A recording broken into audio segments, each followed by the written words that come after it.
En el cumpleaños de mi mamá, entré con una carta escrita a mano de mis hijos y una pequeña caja de regalo. Mi hermana puso los ojos en blanco y dijo, siempre tienes que ser la que se emociona. Mi mamá solo dijo, déjala y siéntate ahí. Asentí. La dejé. Y me fui.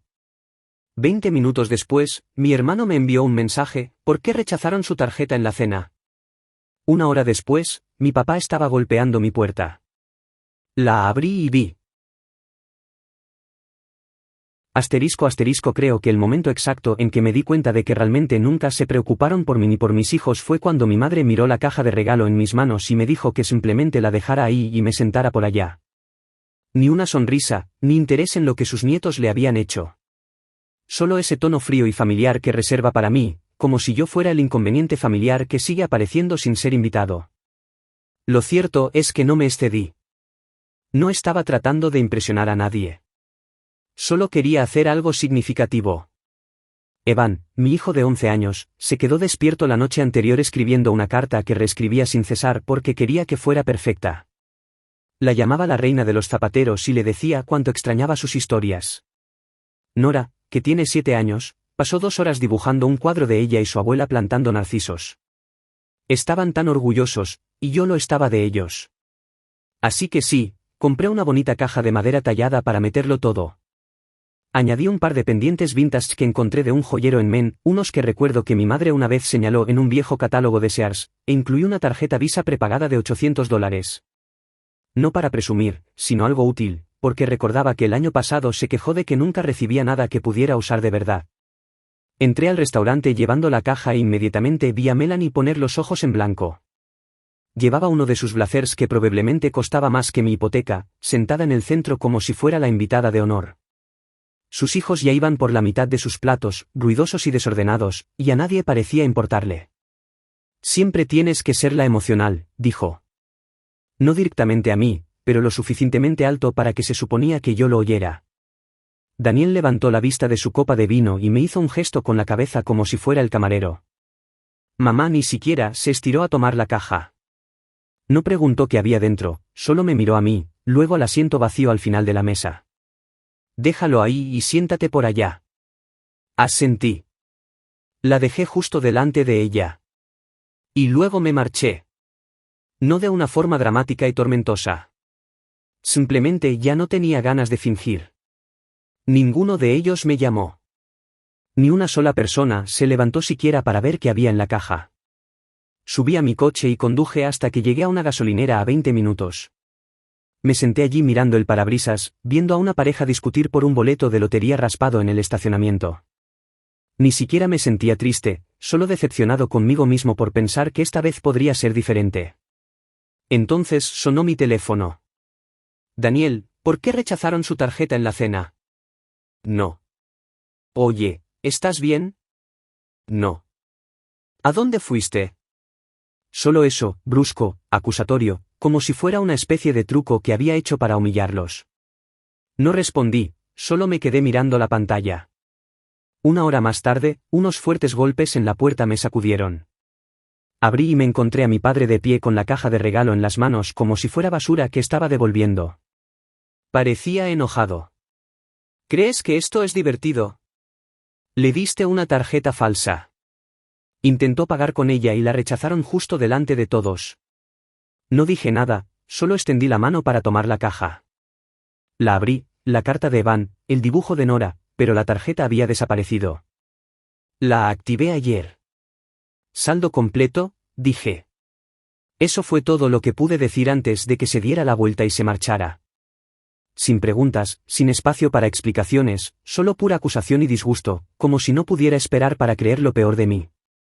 Y allí estaba yo, de pie en la puerta sosteniendo esta caja medio vacía de amor que mis hijos habían vertido en ella, sabiendo muy bien que nunca había tenido una oportunidad. Ese fue el momento. No el restaurante, no el comentario sarcástico de Melanie. Ni siquiera la indiferencia de mamá. Fue estar allí sosteniendo esa caja, dándome cuenta de que no habían perdido el respeto por mí. Nunca lo habían tenido para empezar. A la mañana siguiente, me senté en la mesa de la cocina mientras Evan y Nora aún dormían y llamé al número que había en el reverso de la tarjeta Visa. Les di los detalles y esperé. La voz automatizada me dijo el saldo, $800. Luego pedí hablar con alguien para estar seguro. Después de unos minutos, un tipo llamado Joel confirmó que había sido activada. Sin retenciones, sin alertas. Le pedí que comprobara si alguien había intentado siquiera usarla. Dijo, no, ningún intento. Ni en la cena, ni en ningún sitio. Así que me senté allí, con el teléfono aún caliente en la mano, mirando la caja como si pudiera cambiar los hechos. Ni siquiera habían probado la tarjeta. Ni una sola vez. No fue rechazada. Fue ignorada. La historia que contaron, mi madre entregándosela al camarero, la vergüenza, la falsa simpatía de Melanie, nada de eso sucedió. Solo necesitaban una razón para convertir un momento de esfuerzo en algo vergonzoso. Y nunca leyeron las cartas. Nunca mencionaron la nota de Evan ni el dibujo de Nora. También lo sabía. No les conté a mis hijos lo que pasó. Evan seguía preguntando si a la abuela le había gustado la parte en la que decía que su zapatero era mejor que el pastel. Nora quería dibujar otra versión de su dibujo del jardín, pero con un gato esta vez. Les dije que hablaríamos con la abuela pronto, pero ya sabía que no lo haríamos. Esa tarde, Daniel me envió un mensaje de texto. Vamos a seguir adelante con el lanzamiento de la cafetería en octubre. Papá dijo, ¿sigues interesado en el capital? La cafetería era esta idea que llevaban años barajando, un pequeño lugar acogedor en el centro, supuestamente inspirado en el sueño de mamá de tener una panadería, aunque dudo que alguna vez haya horneado algo que no viniera de una caja. Me querían como el principal inversor. Me había ido bien en los últimos años, y lo sabían. Era la apuesta segura, tranquila, de bajo mantenimiento. Ellos conseguirían el dinero, el negocio y todo el mérito. Pero aún no había transferido ni $1. No había firmado nada. Se suponía que debía finalizar el papeleo la semana que viene. En cambio, dejé el mensaje de texto de Daniel sin responder. Más tarde esa noche, apareció un mensaje grupal. Melanie, por supuesto. Gracias a todos por una cena encantadora. Un agradecimiento especial a papá por pagar la cuenta después del pequeño percance, emoticono sonriente. Daniel se rió. Mi madre puso un emoji de corazón. ¿Yo? Me quedé mirándolo un minuto. Luego volví a sacar la caja, la abrí lentamente como si aún pudiera tener algo de magia. Nora se había dibujado a sí misma tomándole la mano a mi madre, ambas con sonrisas ridículas y ojos enormes. La carta de Evan tenía esa última línea tachada y reescrita 5 veces. Se había asegurado de que terminara con, te quiero, aunque no te vea mucho. Me senté allí un rato antes de enviar un mensaje de vuelta a Daniel. Cambio de planes. Me retiro del proyecto de la cafetería. Algo surgió. La respuesta llegó al instante. ¿Qué quieres decir? Dijiste que estabas totalmente de acuerdo. No respondí. Me llamó. Vi la pantalla encenderse y apagarse. Luego otra vez, luego Melanie, luego mamá. Ninguno de ellos dejó un mensaje de voz. Los textos que siguieron oscilaron entre la confusión y la agresión pasiva, hasta la ira total. Daniel, ¿estás arruinando esto por qué? ¿Un malentendido en la cena? Melanie, no podemos seguir acomodando tus episodios emocionales. ¿Acomodando? Esa palabra se asentó en mi estómago como una piedra. Nunca iban a ver a mis hijos como parte de su familia. No de verdad. No como los hijos de Melanie, que tienen pijamadas, fiestas de cumpleaños y fotos en la nevera. Así que dejé de responder y apagué mi teléfono. Dejaron claro que yo no formaba parte de sus planes. Así que ahora yo tampoco estaba en los suyos. Empezó casi de inmediato. El tono de todo cambió como si alguien hubiera pulsado un interruptor y hubiera decidido fingir que los últimos días nunca habían sucedido. Daniel llamó a primera hora de la mañana. Su voz era tranquila, alegre, como si estuviéramos poniéndonos al día tomando un café. Sin mencionar la tarjeta, sin mencionar que me había marchado, solo una propuesta casual como si nada hubiera salido mal. Oye, hombre, estaba pensando más en la cafetería. Realmente queremos tu opinión. Debería ser algo familiar, no solo algo de dinero. Ya sabes, tus ideas, tu vibra, incluso los niños, podrían tener un rincón o algo así. Que sea un verdadero legado. Se suponía que la palabra legado lo endulzara. Podía oír lo mucho que se esforzaba por sonar cálido. Entonces Melanie envió un mensaje de texto. Totalmente quise hacer una broma con lo de la tarjeta. Solo estábamos bromeando. Ya sabes cómo me pongo. Pero en serio, me encantaría usar el dibujo del jardín de Nora para una pared de mural. Tan lindo. El dibujo de Nora estaba arrugado en el fondo de esa caja cuando lo encontré. Ni siquiera lo habían tocado. Y ahora, de repente, era tan lindo. Luego vino mi madre. No envió un mensaje de texto. Llamó. Dejé que sonara 3 veces antes de que se fuera al buzón de voz. Luego volvió a llamar. Al tercer intento, dejó un mensaje. Alex, cariño, creo que ha habido un malentendido. Realmente no quiero que las cosas se salgan de proporción. Esta cafetería es algo que siempre he querido. Tu padre y yo hablamos de ello anoche. Y nos encantaría contar con tu pleno apoyo. No solo financieramente, sino en todos los sentidos. Llama. Ni una sola vez preguntó por Evan o Nora. Ni una sola vez mencionó las cartas que escribieron ni el hecho de que me fui de su cena de cumpleaños sin que nadie dijera una palabra. Esa tarde, estaba afuera en el patio quitando las malas hierbas, necesitando hacer algo físico solo para evitar que me hirviera la sangre. Mi teléfono volvió a sonar, un número desconocido. Esta vez, casi no contesté, pero lo hice. Alex, soy Linda. Tardé un segundo en ubicarla. La amiga de mi madre desde hace mucho tiempo. Estaba en la mayoría de las reuniones familiares cuando era niño. Siempre era la que me colaba un segundo trozo de tarta cuando mamá no estaba mirando. No habíamos hablado en años. Solo quería decirte algo que probablemente ya sospechas, dijo. Dijeron que estaban en el brunch ayer. Yo estaba en la mesa. Tu nombre salió a relucir. Dudó. Melanie dijo que aún no habías enviado el dinero y ella dijo, solo tenemos que mantenerlo contento hasta que se aclare. Luego todos empezaron a hablar de cómo hacerte sentir incluido el tiempo suficiente. No fue sutil, Alex. Fue horrible. No dije mucho. No tenía por qué hacerlo. Terminó la llamada diciendo, sé que probablemente me van a criticar por contártelo, pero no podía sentarme con eso y no decir nada. Eres un buen padre. Tú y tus hijos merecen algo mejor. Después de colgar, entré, me serví un vaso de agua y me senté en la mesa mirando mi teléfono. Luego escribí un mensaje a Daniel. He decidido no participar en el proyecto de la cafetería. Les deseo lo mejor.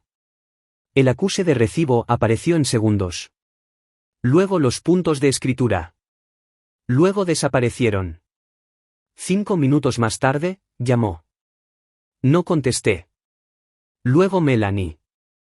Dejé que sonara. Luego mi madre otra vez. Fueron rápidos. El pánico viaja rápido cuando hay dinero de por medio. Por la noche, recibí un correo electrónico de mi padre. 3 frases. Este era el sueño de tu madre. Has decepcionado a todos. Espero que estés orgulloso. Ni una palabra sobre las mentiras. La historia falsa sobre la tarjeta. La forma en que me humillaron delante de los regalos de mis hijos. Solo un viaje de culpa envuelto en derechos. No respondí. Dejaron claro dónde estábamos. Al fin les creí. Pensé que quitarme de los planes de la cafetería sería el final. Se enfadarían. Seguro, tal vez lanzarían algunos viajes de culpa y luego seguirían adelante. Pero les di demasiado crédito. Olvidé lo que pasa cuando dejas de interpretar el papel que te asignaron. Cuando dejas de ser útil. Los textos siguieron llegando. Daniel, esto no se trata solo de ti. No lo pongas feo. Melanie, ¿crees que esto está ayudando a tus hijos? ¿Es esto lo que quieres ser para ellos? Luego uno de mi padre, corto y brusco. Arregla esto para el domingo. Reunión familiar. Estar ahí. Nadie preguntó si yo estaba bien. Nadie preguntó qué pensaban los niños o cómo estaban manejando todo esto. Para ellos, esto no se trataba de lo que habían hecho. Se trataba del control que se les escapaba de las manos. Ignoré los mensajes. Pero lo que no esperaba, lo que me pilló completamente desprevenido fue la rapidez con la que pasaron del silencio frío a la represalia total. Empezó pequeño, una extraña alerta de mi banco diciendo que mi cuenta de negocios estaba temporalmente congelada, una retención administrativa señalada debido a un conflicto en las reclamaciones de propiedad. Llamé a mi abogado de inmediato. Investigó y descubrió que alguien había presentado documentos cuestionando la legitimidad de mi LLC, una LLC a la que Daniel había estado brevemente conectado hace años cuando lo ayudé con una operación inmobiliaria fallida. Nunca eliminó su nombre de los documentos secundarios. Me había olvidado de todo, pero claramente él no lo había hecho. Mi abogado estaba tranquilo pero directo. Esto no fue aleatorio. Alguien hizo esto intencionalmente y sabía exactamente qué enviar para crear un retraso. Retrasó 2 pagos de clientes. Tuve que hacer llamadas, disculparme, mover cosas. Fue un golpe. No grande, pero fue personal. Esa noche, recibí una llamada de Linda otra vez. No iba a involucrarme más. Pero deberías saber que Melanie ha estado presumiendo, dijo. Le dijo a alguien en el Brunt que si él no iba a ser amable, harían más difícil para él respirar financieramente hasta que volviera arrastrándose. Sus palabras, se rieron. No me sentí enfadado. No me sentí herido. Me sentí tranquilo como si finalmente se hubiera cruzado una línea. Y ni siquiera necesité pensar en lo que vendría después. Llegó el domingo. Su supuesta reunión familiar. No me presenté. En cambio, envié un mensaje. Esta vez directamente a mis padres. No voy a ir. Sé lo que se ha dicho. Sé lo que se ha hecho. No voy a seguir el juego. Pueden tener su negocio, sus almuerzos, sus planes. Pero a partir de ahora, lo hacen sin mí y sin mis hijos. Nos vamos. El mensaje fue entregado. No leído. Pasaron las horas. Luego llamó mi madre. Dejé que sonara la primera vez, luego la segunda. A la tercera, contesté. No dijo hola. No preguntó cómo estaba. Dijo, si estás eligiendo este camino, tú y tus hijos ya no forman parte de esta familia. Te fuiste. Nosotros no te empujamos. Dije, vale. Luego añadió algo más. Algo tan agudo que ni siquiera se registró hasta que colgué. Revisaremos las cosas legalmente. A partir de este momento, solo reconocemos a los hijos de Melanie. Ellos son nuestros nietos. Lo demás se acabó. No respondí. Entré en el salón donde Evan y Nora estaban jugando a un juego de mesa en el suelo. Me senté con ellos tratando de sonreír, pero notaron que algo iba mal. Evan preguntó si íbamos a volver a casa de la abuela pronto. Nora dijo que quería enseñarle a la abuela su nuevo dibujo de un perro con gafas de sol. No sabía qué decir. Solo los abracé. Nora empezó a llorar primero. Evan la siguió después, tratando de aguantarse. No tenía respuestas, solo brazos para abrazarlos y una promesa que me hice en silencio allí mismo en el suelo. Esa puerta está cerrada para siempre. Después de esa llamada, no esperaba volver a saber nada de ninguno de ellos. Ni pronto, ni nunca. Supuse que se aferrarían a lo que había dicho mi madre, que habíamos terminado, que nos habían echado. Pero cuando tratas con personas que solo ven valor en los demás cuando necesitan algo, nunca te dejan ir de verdad. No completamente. Pasaron 3 días sin una palabra. Entonces, de repente, llegó un correo electrónico de mi padre. Asunto, sobre la herencia. Casi me reí. Dentro había un mensaje educado y estéril sobre la actualización de los testamentos y la formalización de las fronteras familiares. Decía que, en adelante, Melanie y sus hijos serían los principales beneficiarios. No habría futuras disposiciones para los descendientes no comprometidos. Me eché hacia atrás y lo miré fijamente. Esa palabra, no comprometidos, como si fuéramos una organización benéfica que decidieron dejar de patrocinar. No respondí. No había nada que decir. Pensé que eso sería todo. Pero el momento real, el que lo selló todo, llegó una semana después en un evento comunitario local, una cena benéfica en la escuela de Nora. No sabía que iban a estar allí. Ni siquiera lo había considerado. Estaba de pie con Evan, ayudándole con uno de los boletos de la rifa, cuando oí la voz de Melanie detrás de mí. Ahí está.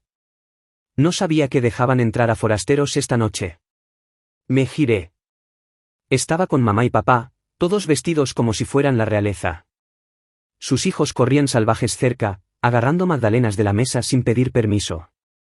Mi madre ni siquiera me miró. Mi padre asintió como si fuéramos extraños. Luego se giró hacia alguien que estaba a su lado, otro padre al que apenas conocía, y dijo: «Estos son nuestros nietos». Señalando a los chicos de Melanie. «Son los que nos importan». Lo dijo casualmente, como si fuera algo que la gente dice. Evan se congeló. Lo oyó. Pude notarlo por la forma en que se tensaron sus hombros. Nora tenía los brazos alrededor de mi pierna y estaba mirando a mi madre esperando, con esperanza, pero nadie la reconoció. Nada. No monté una escena. No me acerqué ni dije nada. Solo me agaché, les dije que nos íbamos y los llevé al coche. A mitad de camino a casa, Nora susurró: ¿hicimos algo mal? Negué con la cabeza. Dije: no, nada de esto se trataba de ellos. Pero cuando llegamos a casa, Evan se fue directo a su habitación. No dijo una palabra en toda la noche. Fue entonces cuando supe que no podía seguir esperando que cambiaran. Ni por mí. Ni por mis hijos. Ni siquiera por accidente. A la mañana siguiente, envié un correo electrónico.